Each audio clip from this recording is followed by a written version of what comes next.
Hey everyone, Sassy Mouse here, and welcome to the 7th and final video of this road trip adventure. If you missed any of the previous videos, we covered getting your car ready, creating a safety kit, packing tips, planning your trip, tips for the drive, and having a better hotel experience. You can find links to these videos or the complete playlist in the iCard and the description. In this video, we will wrap everything up by discussing how to sleep in your vehicle. Pack your bags and buckle up. After this, you'll be ready to hit the road. If you opted to forgo a hotel and are instead staying in your car, these tips are for you. The first and most important thing is that more comfort will mean more rest. No matter what vehicle you're sleeping in, the more you can recline, the more comfortable you're going to be. If you're sleeping in the front seat, you're going to want to recline that as much as you possibly can. If you're sleeping in the back seat, you're going to want to consider how long you are and how wide your car is, because sleeping scrunched up while more reclined can be a little bit more uncomfortable, especially with seatbelts in the way. In an SUV or hatchback, it might be best to lay down the back seats and try to sleep in the back area. This will limit how much luggage you can bring, but it's generally a lot more comfortable than sleeping in the front, particularly if you can get a small blow-up mattress or a backpacking pad or something to cushion your sleeping area. In an RV, well, you're pretty much golden. You can sleep in your bed. It's a comfortable bed. Not to rub in my awesome RV, but we put a lot of effort into it and I'm very proud. You're also going to want to make sure to use a pillow and blanket if possible. Having a pillow can help your head be a lot more comfortable, and a blanket will keep you warmer, which will make it a lot easier to sleep in something that's, well, just not as insulated as your house is. Speaking of heat, consider heating up your car. I say heating a lot in this section, but really I mean heating or cooling depending on the year. I was probably thinking of heating because I filmed this back in February, Marchish when it's still cold here, but really heat or AC, whichever one you need to get your car to a comfortable and livable temperature. Let your engine run and get it heated up to a temperature that you can actually sleep at. This can help you fall asleep a lot faster and will help you sleep through a much larger percentage of the night than if you were to start your car at a colder temperature and hope for the best. Now, admittedly, some people really like to sleep in the cold, and if that's you, more power to you. I'm not one of those people. So I need to let my car warm up at the very least before I go to sleep. However, it can also be helpful to consider whether or not just letting your heater run overnight might actually be the better choice. I know this is a weird concept, especially if you've never let your car just idle for heat purposes only, but oftentimes the engine is actually fairly efficient at turning engine power into heat. This can mean that you use a lot less gas than you would think to keep your car warm overnight. Now, I wouldn't suggest doing this if your engine is low on gas. However, if you have a pretty significant amount of your tank still, you can let your engine run overnight and you'll still have plenty of gas in the morning to get to a gas station. Even in my big beast of a car here, which definitely does not have good gas mileage, I can let the engine run overnight and I'll still have more than enough gas in the morning to get me where I need to go. It typically only goes down a small percentage of the total tank size, and it allows me to sleep much more comfortably. As a result, it might be worth it to consider just letting the heater stay on all night. It's going to be better than a lot of other options, and it's generally more fuel efficient. Even in my van, which has a rather large accessory battery, I wouldn't trust that to run an electric heater, and the only other real option in this particular vehicle is a propane heater, which has some other risks.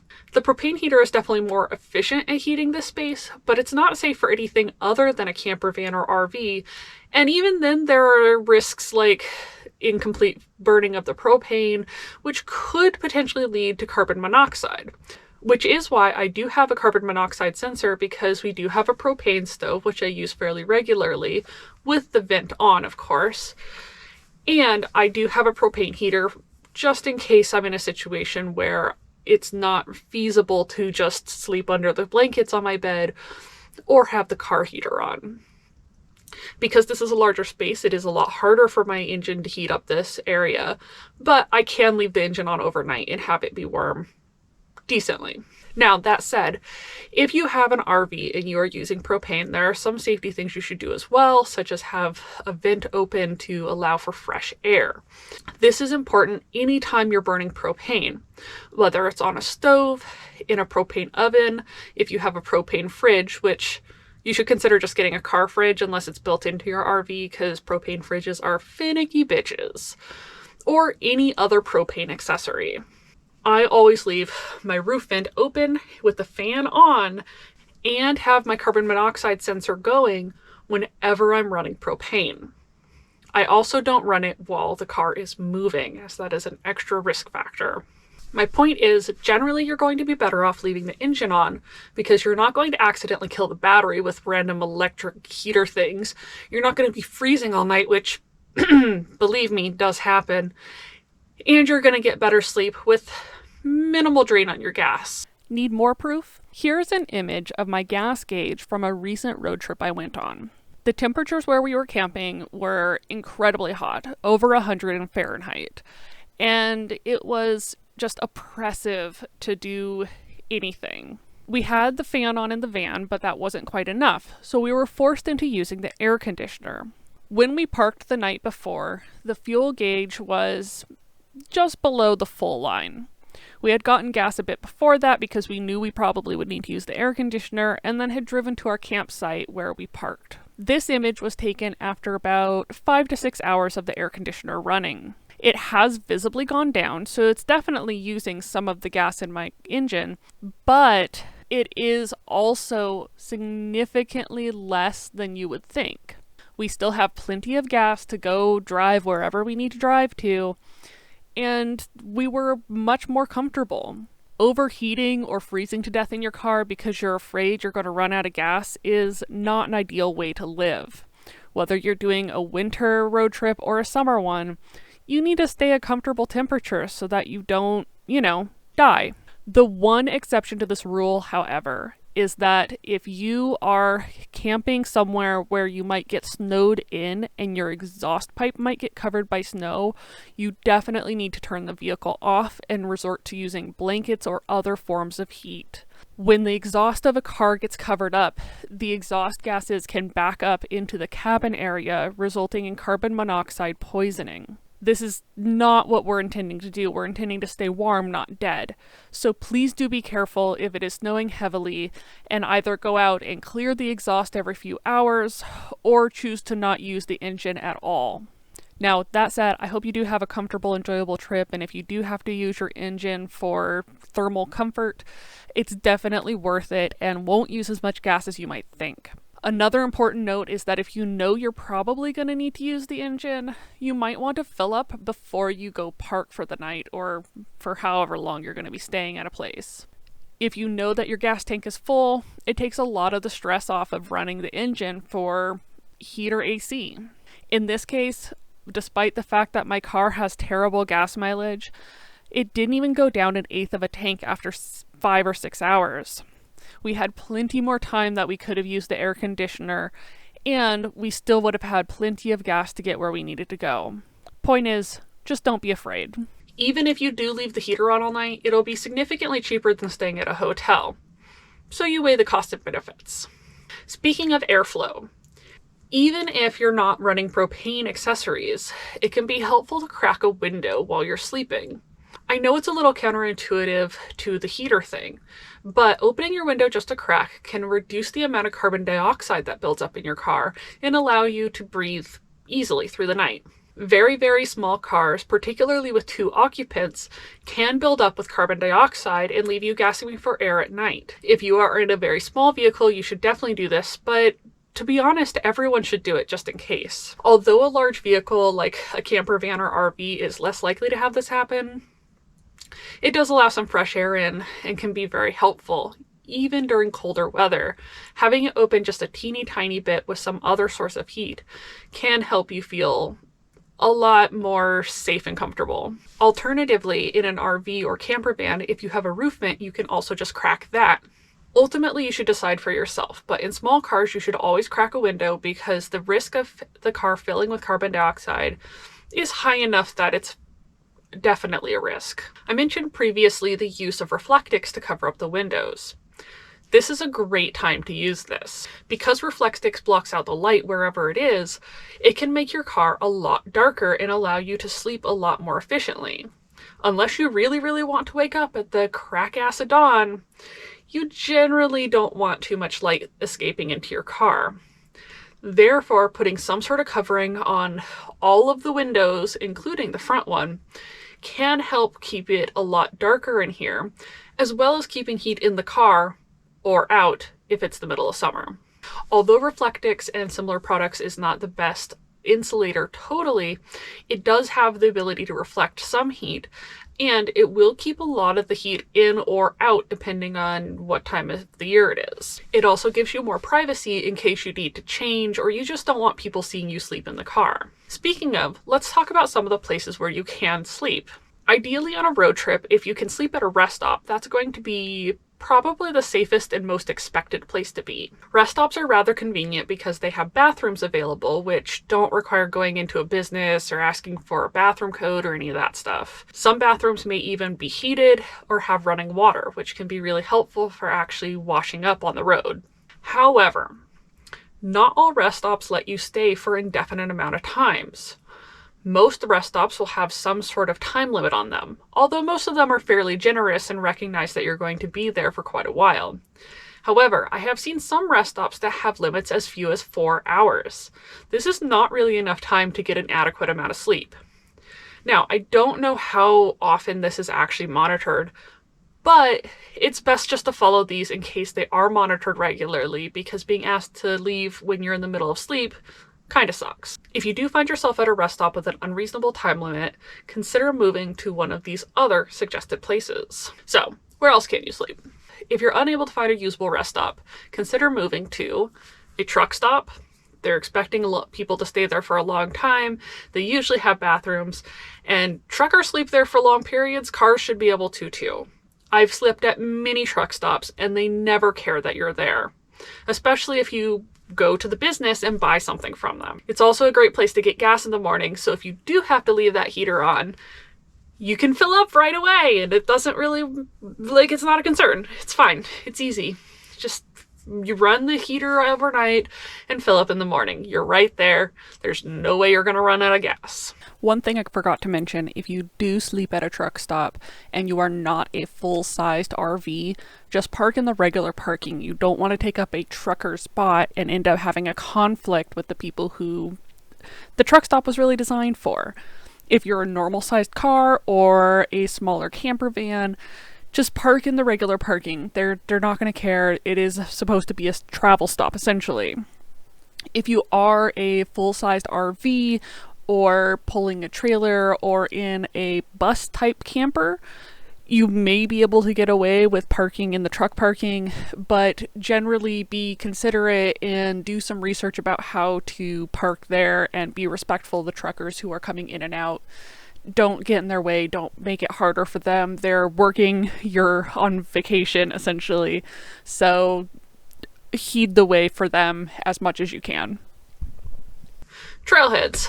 Trailheads are another great option. Many of them have bathrooms. They expect cars to be there for long periods. Depending on the type of trailhead, they may even expect people to be out overnight. And they're usually pretty secluded. They're also one of the more scenic places that you can sleep, but trailheads can be hard to find if you don't know that they're there. Therefore, if you're planning to stay at trailheads, you should do a little bit of research ahead of time to know that there is a trailhead on your trail. You can also sleep on shoulders. Have you ever seen where semi-truck drivers stop? Many of them pull off on the sides of roads, including on the sides of off-ramps. Although this isn't a great place, and personally it's not one of my favorites because I am always worried that someone's going to not realize that my car is stopped and is going to run into me, you can technically just park on the side of off-ramps. If someone does disturb you, you can always tell them that you were tired and decided to take a nap rather than driving while tired and risking getting in an accident. After all, that is the point of sleeping, isn't it? To avoid accidents and rest up. This is particularly useful in rural areas, which may not have a whole lot of other places to stop. Off-ramps are often very minimally used, and there's not going to be a whole lot of traffic, so you're not going to be at high risk. You can also just go onto some of the rural roads and hope that you find a pull-off large enough for your vehicle. But this can be difficult, and I've definitely driven many more hours than I intended to trying to find a pull-off in an area that just didn't have them. On the way back from our Vegas trip, we had this very problem where I was trying to get to a certain destination. It was getting kind of late. I didn't really want to drive that far. And so I was like, well, I'll stop driving at around midnight. Well, that didn't happen. As it turned out, I passed a perfect place that I could have pulled over at about 11:55. But because it wasn't midnight yet, I kept driving thinking, oh, there'll be another pull-off soon. An hour and a half later, I got to the destination that we had intended to go to in the first place, which was a rest stop in the middle of Oregon. Good job, me. I could have just pulled over at that spot that was right before my cutoff time, but because I was trying to push myself a little further, I had to drive significantly farther. As I said, off-ramps and side roads can have good shoulders to pull off on, but definitely don't count on this always. It can be difficult, and you definitely don't want to creep anyone out there by parking near their driveway or in their driveway. Don't drive and park in someone's driveway. That's just rude. So it may require some searching to find a good spot in these areas. Some businesses may also be okay with you parking there. There are some RV-focused apps that will tell you whether a business is willing to let you park there. Many Cabela's will. Walmart's used to, but actually, in fact, many Walmarts have started cutting down on this. They actually will not let people park there anymore, perhaps because of bad behavior or bad reputations. So, if you do park at a business that is willing to let you park there, please be respectful because we don't want to lose these precious places where we can park. Finally, you can park anywhere that you can stealth camp. So, what is stealth camping? Stealth camping is sleeping in your car in a way that makes it look like just a regular parked car. You want to look like there's not someone sleeping in there. Ultimately, you're trying to blend in with normal parked traffic so that you can fly under the radar, essentially. There may be laws that prohibit this, and it can be kind of complicated, so you should be cautious if you decide to stealth camp. However, there are some things you can do to help blend in a little bit. Window coverings are a huge step to this because it will help it so that people can't look in and see that someone is sleeping in the car. Although if you don't have tinted windows and you have Reflectix on the windows, it can look a little bit weird, but there's no guarantee that someone's sleeping in that car. So if you follow the other tips, it generally just sort of looks like a weird car. Obviously, if you're stealth camping, you can't leave the engine on to have heat. A running car is not a parked car. It's fairly obvious that someone's in there, and if you do get caught, you will definitely be asked to leave. If you're stealth camping, you'll have to be very quiet so that people don't know you're there. Very minimal conversation. If you do talk, it has to be at a very small whisper and only for short periods of time. And ultimately, you're trying to move as little and make as little sound as possible. Also, moving around too much can shake your car. You know, if this van's a rockin', someone might be sleeping in it. Yeah. Don't move around too much either. That can be a tip-off as well. But talking is going to be a bigger one. You must be respectful to the people around you. If you leave evidence that you camped there, it's going to be obvious you were camped there. Don't litter, don't leave any garbage, don't make loud noises, don't do anything that would be disturbing to the people who are around you, whether they be businesses or residents. Obviously, using lights is going to be a no-no. It's going to be a dead tip-off that someone's in that car. Even with Reflectix, it doesn't block out light around the edges completely. And at night, this can be a red flag because, well, the edges of your windows are glowing even with Reflectix in them. This will definitely draw attention to you. Obviously, with stealth camping, it's not as safe as if you were camped at a designated spot. You could be disturbed, someone could try to do something, you could freak out a neighbor, you could have the cops called on you. There's lots of different risks. There could be someone who's just weird and freaking out. I've had that happen before stealth camping, and we had to move. There was a person who I believe was on drugs who got really weirded out by me parking in this spot, and we had to move the car because we were worried about their behavior and for our safety. In the end, be very cautious about where you stealth camp and do your best to look like just any other car. This is a lot harder with a regular four-door sedan or SUV, but larger vehicles can get away with it to a certain extent. The easiest vehicle to stealth camp with is going to be something, well, like my camper van. Because I converted this from a regular work van, there's not a whole lot on the outside that makes it look like an RV.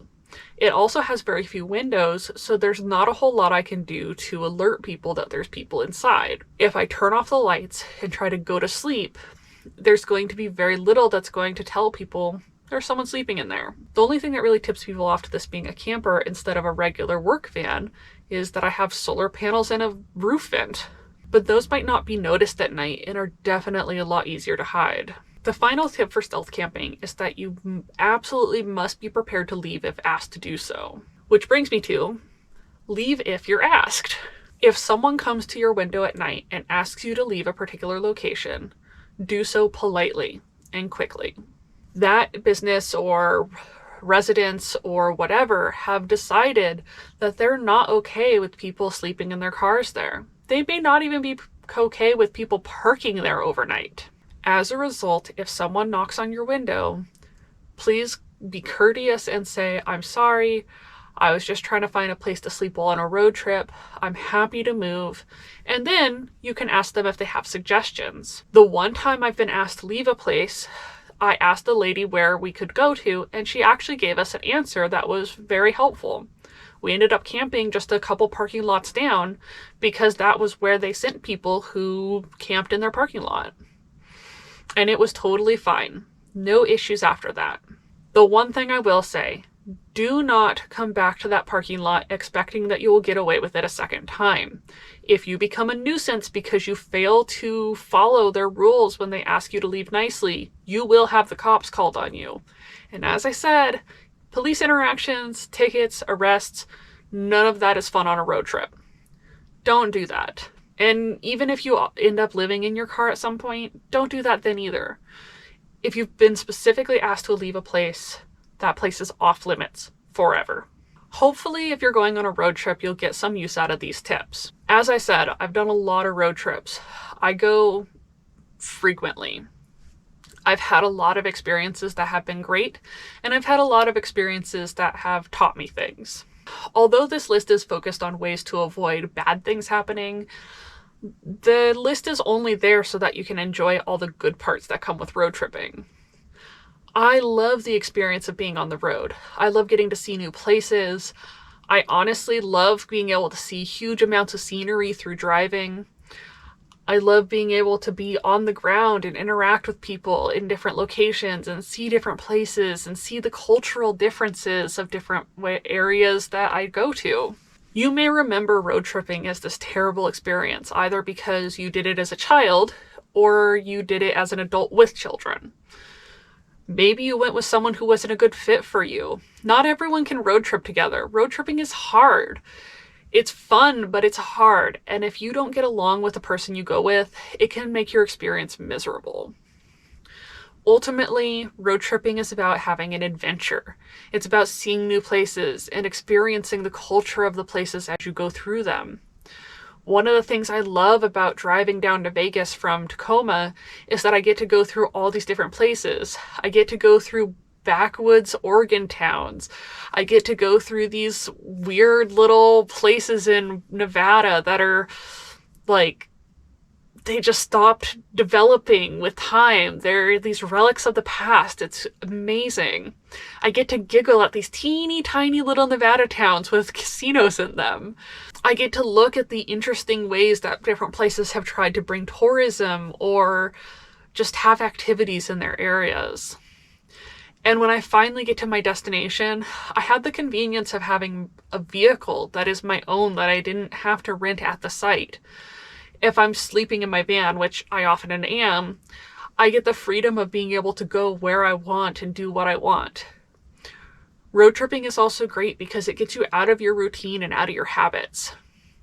Because I have fibromyalgia and chronic fatigue syndrome, I have a tendency to not do a whole lot when I'm home. Don't get me wrong, I am busy with things and I definitely try to do stuff, but I also can spend days just sleeping in bed. Getting out of town and going on a road trip is a great way for me to break that habit and to get up and do things every single day. I can burn more calories in one day on a road trip than I might in a whole week in my normal life. That might be a bit of an exaggeration, but it's not far off. It forces me to think about what kind of life I want to have and what kind of things I want to do. It gives me and my husband time to talk about things that we might not normally think about, whether it's the podcast we're listening to or some related topic. Even if we're not agreeing, it can be great to have discussions about things. It can be a great experience to bond with someone who you really love and who is good at road tripping with you. It can be an experience of trying something new. You might think I only like road tripping because I have this camper van, and it's definitely made my road trips a lot easier. But, believe it or not, I started my love of road tripping with my little Prius. I started my love of road tripping sleeping in the back of my Prius with the seats folded down. I went on multi-state road trips with that thing. I drove from Washington to San Diego in that thing and back by myself. I drove from Tacoma to Las Vegas in that Prius. I drove down to San Francisco for a little dinner thing in that Prius and back. Point is, it doesn't matter the vehicle you have. If you have the spirit of adventure and the willingness to do what you can to have fun regardless of what you're going through. I love road tripping. I love experiencing different places, and a part of me even loves the driving. And maybe that's because I get away from things and I get to feel like I'm doing something. But I do love it. And if you don't love it, that's okay too. There's other options. This is currently it's 2021 and there's this thing called airplanes and trains and ferries and all sorts of things. There are other alternatives. And there's even the option of just staying home. If you do like road tripping, I hope that this list can help you improve your road tripping experience, whatever that endeavor is. Even if your road trip is just a couple hours outside of your hometown and back, that's cool too. Either way, I hope you have a great trip, have a good time, and enjoy the adventure you're going to go on. To many more adventures. Stay safer. Bye-bye.